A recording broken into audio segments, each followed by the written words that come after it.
नमस्कार दोस्तों, आज का मुद्दा बेहद गंभीर और आपके भविष्य से जुड़ा है। सुप्रीम कोर्ट ने SC/ST आरक्षण में एक ऐसा फैसला सुनाया है जिसके मायने बहुत गहरे हैं। क्या ये सामाजिक न्याय की दिशा में एक क्रांतिकारी कदम है या फिर आरक्षण के नाम पर एक नई राजनीतिक चाल? आज इस वीडियो में हम इस मुद्दे की तह तक जाएंगे और हर पहलू को समझेंगे और जानेंगे ये आपके लिए क्या मायने रखता है। तो वीडियो को अंत तक जरूर देखिएगा। दोस्तों, आरक्षण का मुद्दा हमारे देश की आज़ादी के बाद मिलने वाला वो जख्म है जो सदियों से हमारे समाज को बांटता रहा है। अम्बेडकर साहब ने 1950 में संविधान में आरक्षण को इसलिए जगह दी थी ताकि समाज के पिछड़े तबके को आगे बढ़ने का मौका मिले।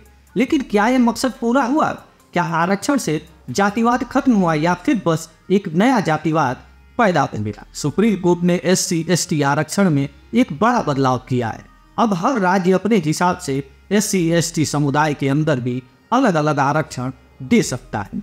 इसे ही सब क्लासिफिकेशन कहते हैं, लेकिन ये फैसला विवादों से घिरा हुआ है। अब चलिए इसकी केस जर्नी को देखते हैं। तो 1975 में पंजाब सरकार ने वाल्मीकि और मजहबी सिख समुदायों को SC आरक्षण में प्राथमिकता देने का फैसला किया। इसी तरह के एक कानून को आंध्र प्रदेश में सुप्रीम कोर्ट में चुनौती दी गई और 2004 में EV चिनैया मामले में कोर्ट ने इसे रद्द कर दिया। वहीं पंजाब सरकार ने 2006 में फिर से ऐसा ही कानून बनाया जिसे फिर से चुनौती दी गई। 2020 में सुप्रीम कोर्ट ने 2004 के फैसले पर पुनः विचार करने की बात कही और सुप्रीम कोर्ट की 7 जजों की बेंच ने फैसला दिया है कि राज्य SC/ST के अंदर उप वर्गीकरण यानी सब कोटा कर सकते हैं। चलिए अब कुछ मुद्दों पर चर्चा कर लेते हैं। क्या SC सूची में सभी जातियों के साथ समान व्यवहार किया जाना चाहिए? देखिए, संविधान में अनुच्छेद 341 के तहत राष्ट्रपति को अनुसूचित जातियों के लिए एक सूची बनाने का अधिकार। पहले कोर्ट का मानना था कि इस सूची में शामिल सभी जातियों को समान माना जाएगा, लेकिन अब इस विचार को खारिज कर दिया गया। चीफ जस्टिस चंद्रचूड़ ने इसे कानूनी कल्पना कहा है, मतलब ये सिर्फ कानून की नज़र में है, असलियत में इस जातियों की स्थिति अलग अलग। दूसरा मुद्दा है, क्या राज्य राष्ट्रपति की सूची में छेड़छाड़ या सब कोटा कर सकते हैं? जी हाँ दोस्तों, अब राज्य सरकारें इस सूची के अंदर सब कोटा कर सकती हैं। संविधान की धारा 15(4) और 16(4) राज्यों को SC/ST के उत्थान के लिए विशेष प्रावधान करने का अधिकार देती है। अब राज्य अपने यहाँ के SC/ST समुदायों में सबसे पिछड़ी जातियों को चिन्हित करके उन्हें और अधिक संरक्षण दे सकते। वहीं तीसरा मुद्दा ये है, सब कोटा का मानदंड क्या है? तो यहाँ राज्यों को ठोस सबूत देने होंगे कि किस समुदाय को ज्यादा मदद की जरूरत है। उन्हें जातिगत जनगणना के आंकड़ों, शिक्षा, रोजगार और सामाजिक आर्थिक स्थिति से जुड़े आंकड़ों का इस्तेमाल करना होगा। ये साबित करना होगा कि अलग अलग समूह, जाति, अनुसूचित जातियों के बड़े समूहों से अधिक वंचित और अपर्याप्त रूप से प्रतिनिधित्व वाला है। और चौथा मुद्दा यह है कि क्या क्रीमी लेयर का सिद्धांत अनुसूचित जातियों पर लागू होता है? यह एक बड़ा सवाल है जिसका जवाब अभी स्पष्ट नहीं है। कुछ जजों का मानना है कि SC/ST में भी क्रीमी लेयर को आरक्षण से बाहर रखा जाना चाहिए, मतलब जो लोग आर्थिक रूप से संपन्न हैं उन्हें आरक्षण का लाभ नहीं मिलना चाहिए। लेकिन अभी इस पर कोई अंतिम फैसला नहीं हुआ। अब चलिए स्टेट बाय स्टेट का ब्रेकडाउन देखते हैं। महाराष्ट्र में महार समुदाय उपेक्षाकृत शिक्षित है और बौद्ध धर्म अपना चुका है, जबकि मातंग समुदाय में ज्यादातर लोग हिंदू धर्म को मानते। गौड़ और भील समुदाय आदिवासी हैं जिनकी अपनी अलग अलग सामाजिक आर्थिक चुनौतियां।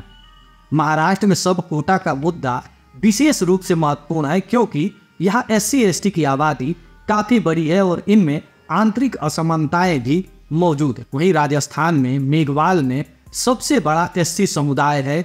वहीं मेरा आदिवासी समुदाय का राजनीतिक प्रभाव काफी। मेघवाल समुदाय ज्यादातर राजस्थान के सीमावर्ती जिलों में रहता है, जबकि बैरवा और जटाव समुदाय पूर्वी राजस्थान में प्रभावी है। राजस्थान में मीणा समुदाय को लेकर एक और महत्वपूर्ण बात यह है कि उन्हें अनुसूचित जनजाति का दर्जा देने की मांग लंबे समय से चल रही। वहीं देखा जाए तो ओडिशा में खोंड सबसे बड़ा आदिवासी समुदाय। वहीं पान समुदाय दलितों में प्रमुख है। खोंड समुदाय मुख्य रूप से दक्षिण ओडिशा के जिलों में रहता है और उनके अपने पारंपरिक रीति रिवाज और संस्कृति है। ओडिशा में आदिवासी समुदायों की संख्या अधिक है उनकी स्थिति काफी विविध है। इसलिए यहाँ सब कोटा का मुद्दा काफी महत्वपूर्ण हो सकता है। वहीं छत्तीसगढ़ में गोंड आदिवासी समुदाय का दबदबा है। वहीं दलित समुदायों में 16 अलग अलग नामों से जाने जाने वाला एक समूह सबसे बड़ा है। ये समुदाय पारंपरिक रूप से चमड़े का काम करता है और उन्हें सामाजिक भेदभाव का सामना करना पड़ता है। छत्तीसगढ़ में नक्सलवाद का मुद्दा भी है जो आदिवासी और दलित समुदायों की समस्याओं को और बढ़ा देता है। वहीं मध्य प्रदेश में भील और गोंड आदिवासी समुदाय प्रमुख है। वहीं दलित समुदायों में चरणकार समुदाय सबसे बड़ा है। इन समुदायों के बीच शिक्षा और रोजगार के अवसरों में काफी असमानता है। मध्य प्रदेश में सब कोटा के जरिए इन असमानताओं को दूर करने की कोशिश की जा सकती है। वहीं देखा जाए तो पश्चिम बंगाल में राजवंशी, मतुआ और बांगड़ी समुदाय एससी में प्रमुख है। मतुआ समुदाय 19वीं सदी में हरिचंद्र ठाकुर द्वारा स्थापित मतुआ धर्म को मानता है और बांग्लादेश से आए शरणार्थियों का एक बड़ा हिस्सा। मतुआ समुदाय के पास नागरिकता का मुद्दा भी है जो उन्हें अन्य एससी समुदायों से अलग करता है। वहीं गुजरात में वणकर और रोहित समुदाय एससी में प्रमुख है। वहीं भील आदिवासी समुदाय सबसे बड़ा है। वणकर समुदाय पारंपरिक रूप से बुनाई का काम करता है और शिक्षा और नौकरियों में अन्य दलित समुदायों से आगे।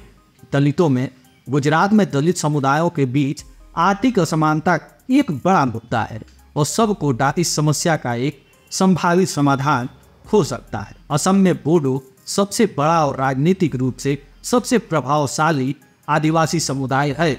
असम में बोडो समुदाय की अपनी अलग भाषा और संस्कृति है और उन्हें अलग राज्य की मांग भी कर रही है।